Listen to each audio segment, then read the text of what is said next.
이번 주 주요 뉴스 브리핑입니다. 일본이 반도체 디스플레이 핵심 소재에 대한 수출 규제를 강행한 지 1년이 지났습니다. 지난 1년 동안 한일 양국의 성적표를 살펴봤습니다. 교도들의 이딴 탈퇴로 재정 압박에 시달리던 신천지가 무더기 소송에 연루되면서 설상가상의 위기를 맞았습니다. 자세한 소식 전해드립니다. 코로나19로 인한 사회적 거리두기로 한국 교회가 위기를 맞았습니다. 작은 교회들이 예배당을 공유하면서 위기를 극복하고 있는 현장을 취재했습니다.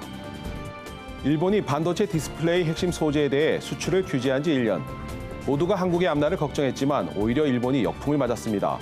기업평가 사이트 CEO스코어에 따르면 한국에 진출한 일본 소비재 기업 31곳의 지난해 매출은 전년 대비 평균 7%가 줄었고 영업이익은 70% 넘게 급감한 것으로 드러났습니다. 반면 한국은 단기간에 소재와 부품, 장비의 국산화를 추진했고 해외 판매 시장 다변화라는 성과를 내기도 했습니다. 특히 해외 의존도가 100%였던 기체 불화수소는 국산화에 성공해 양산을 시작했습니다. 삼성과 LG 등 디스플레이 업계는 1년 만에 액체 불화수소 전량을 국내 기업 제품으로 대체했습니다. 코로나19 감염 확산의 진원지인 신천지 대구지파의 주요 건물이 잇따라 철거됐습니다. 코로나19로 인한 폐쇄 조치가 길어지면서 재정적인 어려움을 견디지 못한 겁니다. 특히 대구 중부센터는 적어도 10년 넘게 신천지 대구지파를 지탱해왔던 곳이라 신천지의 재정적 어려움이 상당할 것이라는 관측이 힘을 얻고 있습니다. 이런 상황에서 코로나 집단 감염의 책임을 물어 지자체와 소상공인 등이 손해배상 청구를 하자 신천지가 사면 초가에 놓였습니다. 신천지가 위기를 맞은 요즘 이탈 교도들이 바른 신앙을 회복할 수 있도록 돕는 일이 중요한 과제로 떠오르고 있습니다. 경기도 김포시에 있는 르호복 코어십 스테이션스는 작은 교회들이 공유하는 예배당입니다. 김포 명성교회가 건물을 팔아 마련한 겁니다.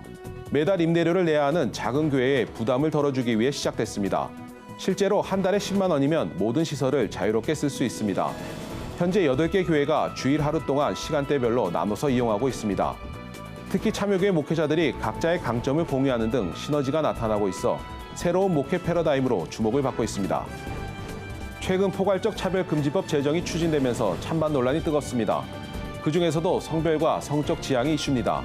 물론 양측 주장과는 별개로 차별금지는 민주주의 국가에서는 당연한 원칙이고 소수의 의견과 권리는 존중받아야 마땅합니다. 하지만 차별금지라는 이유로 대다수 국민의 반대할 자유마저 억압한다면 또 다른 차별은 아닌지 고민해봐야 할 문제입니다. 지금까지 위클리 뉴스 브리핑이었습니다.